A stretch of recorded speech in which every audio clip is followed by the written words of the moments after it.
I am a crime observer. I watch patterns, clues, and the quiet changes in a town when a crime happens.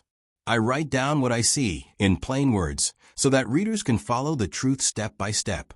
This is a true crime tale told through an observer who knows how to notice small things.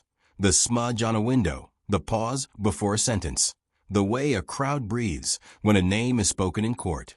Our setting is a small American town where the streets know the old stories and the new troubles. It is a place where a widow's life can be as fragile as a glass sickle in late summer, and where a crime can shake the ground under the feet of everyone who thought they were safe. The widow in this story is named Eva Hale. She is real only as a character in a story that warns us about power, privacy, and the search for truth. I begin with Eva's quiet life. She lived alone after her husband died. She kept her routine, walked the dog at dawn, tended a tiny garden, baked bread on weekends, and read the mail from a mailbox set at the edge of town. Eva did not seek attention. She did not crave headlines. She wanted the ordinary to stay intact, a safe life, a little privacy, a chance to mourn in her own way. But the ordinary is fragile. A crime arrives like a storm and disrupts what seemed unbreakable. One morning, Eva disappeared. The town woke to the news with a mix of fear and curiosity. A widow, a kind neighbor, a person who had not asked for trouble. What happened to her? The kidnapping was not just a crime against Eva Hale. It was a crime against the town's trust in its leaders, a test of whether truth could survive when power is at stake. The police found no body. They found something else, silence. And silence can be louder than a scream. In a small town, every voice matters. When Eva vanished, every voice, every rumor, every whispered theory mattered. I listened to the sounds. Footsteps in the hallways of the courthouse, the hum of a police radio, the careful cadence of a watchman counting hours. I listened to the faces of the people who spoke about Eva, neighbors, coworkers, shopkeepers, and the family she had left behind. What they said revealed the town's fear. Fear of the unknown, fear of the powerful, fear that the truth could be hidden behind closed doors. The investigation moved slowly. It began with the obvious questions. Was Eva taken by someone she knew? Was there a ransom? Was the crime connected to the money troubles of a district that faced tough budget choices? But soon the questions grew more troubling. Was there evidence being hidden or altered to benefit someone in the district? Could a cash-strapped town choose to protect its leaders rather than its citizens? Those questions were the ones that would determine whether Eva's disappearance was just a missing person case or something far more dangerous, a case that could upend the town's sense of justice. I kept my notes in a small leather notebook with a blue cover. On the first page, I wrote, "People lie to protect themselves when the truth hurts their plans." It's a simple idea, but true in many crimes. I spent days listening to interviews, watching the courthouse, reading through public records, and listening to the rumor mill. I learned to tell the difference between a reasonable suspicion and a rumor that could destroy a person's life if it spread. One pattern stood out quickly. Some official statements did not match the available documents.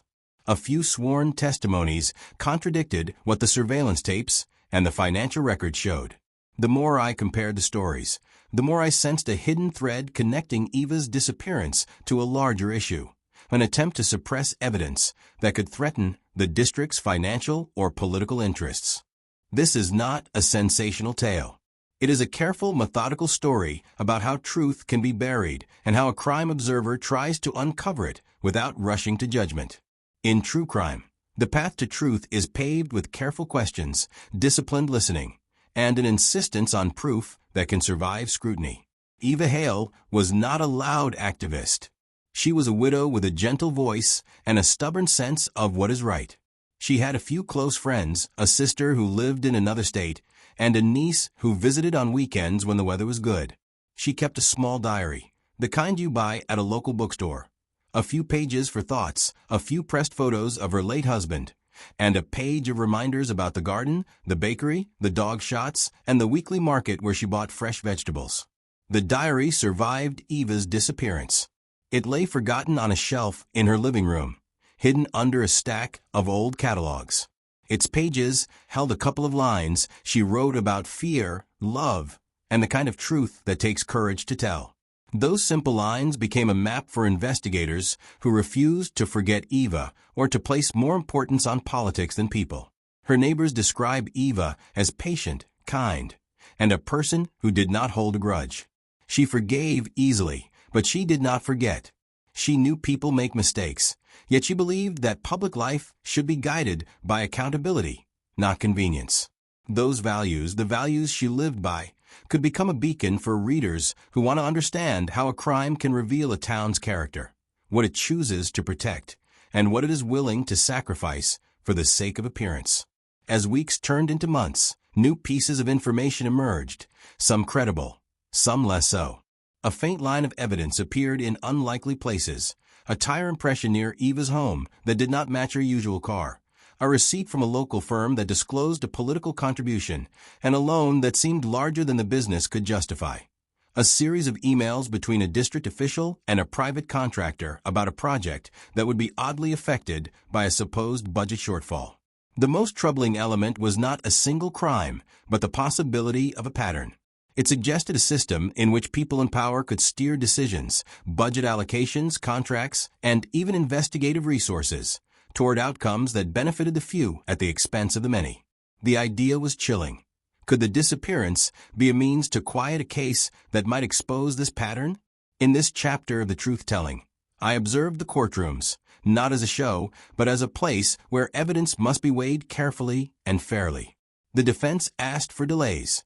The prosecution spoke of timelines and procedures.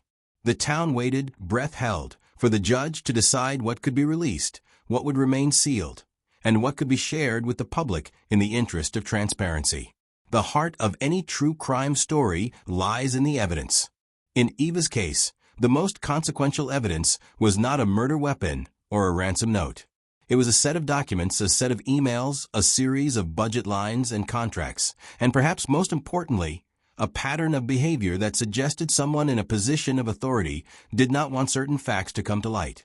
I spoke with several investigators who told me that evidence sometimes gets removed not through a dramatic act, but through quiet, careful edits to public records, the timing of releases to the press, and the strategic use of the court's protective orders.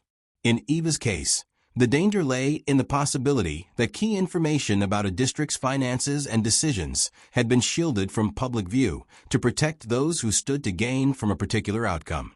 To understand what was at stake, one would have to read the documents themselves. The handwriting on the margins, the dates on the emails, the timestamps on the contracts, and the notes on the bottom of memos all told the story. The story, when read in full, suggested that someone decided that the truth about Eva Hale would complicate the district's plans, and that the best course was to keep certain pieces of information out of the public eye. In this town, fear travels on quiet feet. But so does courage. Some residents began to organize listening sessions, asking questions in public forums about transparency, accountability, and the safety of the vulnerable. They spoke about Eva Hale with tenderness and respect, but they also asked hard questions. Why was a certain piece of evidence not released? Why did a court seal a document that seemed essential to understanding the case? These questions did not create chaos. They created a demand for clarity. The community wanted to know the truth, not a version of the truth that served a political agenda. The observer's job was to remind readers that a healthy democracy requires citizens who question, that a true crime investigation must welcome skepticism and require proof that can be verified. There is a moment in many true crime stories when the crime's truth seems to leap into the room, when a new document lands on a desk, when a witness comes forward with a detail that does not fit the narrative that had been built, when a rumor proves to be a warning rather than a mere gossip. For Eva Hale's case, the turning point was a midnight call from an anonymous source who claimed to have seen a figure near Eva's street on the night she vanished. The caller provided a description that matched a person with ties to a nearby firm that had recently won a controversial contract. The revelation did not prove guilt. It did what a true crime story must do. It widened the field of inquiry and forced investigators to re-examine prior conclusions. As days passed after the midnight call, more corroborating bits appeared. An old security camera footage frame, once dismissed, showed a shadow moving along Eva's street at a time that could be relevant. A grocery store receipt showed a purchase that connected two seemingly separate people involved in town politics. The pattern emerged. Eva's disappearance could be a hinge on which many doors could swing. The courtroom is a stage where truth can be both revealed and protected.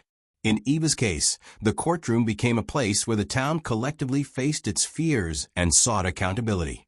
The judge, with a steady voice, explained the purpose of protective orders, the need for public access to records, and the balance between privacy and the public's right to know.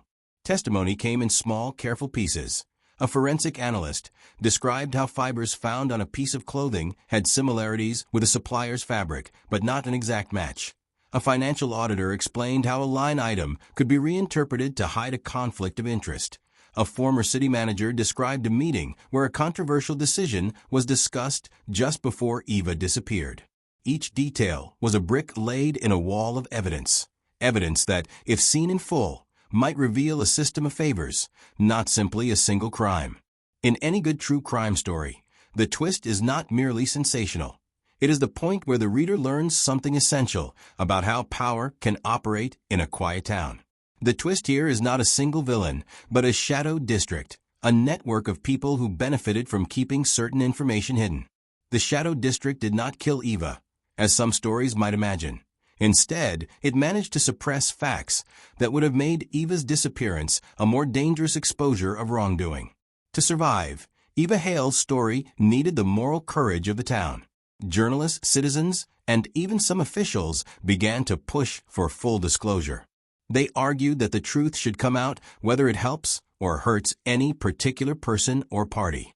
The Observer's notebook filled with a growing list of names, dates, and small, verifiable facts. Each entry was a step toward a more transparent process, a way to ensure that evidence could not be hidden forever because someone believed the town would crumble if the truth stood in the light. After months of public pressure, some changes began. A few local officials stepped down or recused themselves from certain decisions. A new independent auditor was hired to review the district's finances. A public records request program was strengthened so that residents could see documents without barriers. The town did not become perfect overnight. No town does.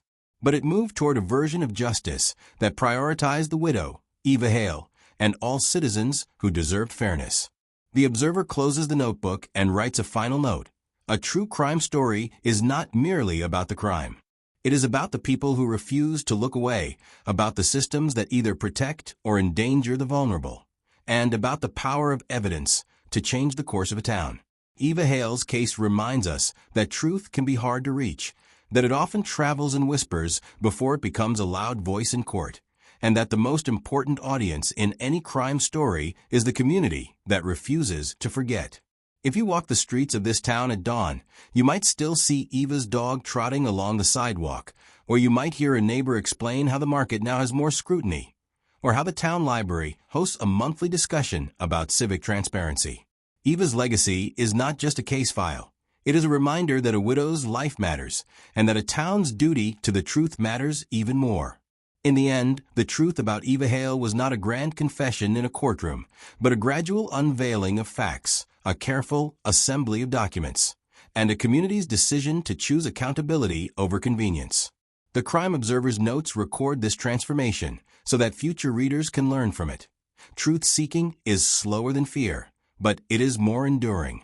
Dear reader, this story is for those who believe that every person matters and that truth should never be sacrificed for political comfort. If you are a reader who shares the belief that evidence must be shown and explained, you are part of the ongoing effort to keep communities honest.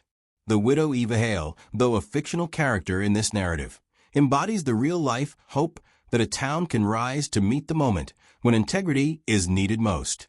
Thank you so much for taking the time to watch and listen to this story. Your support, attention, and presence mean more than words can express.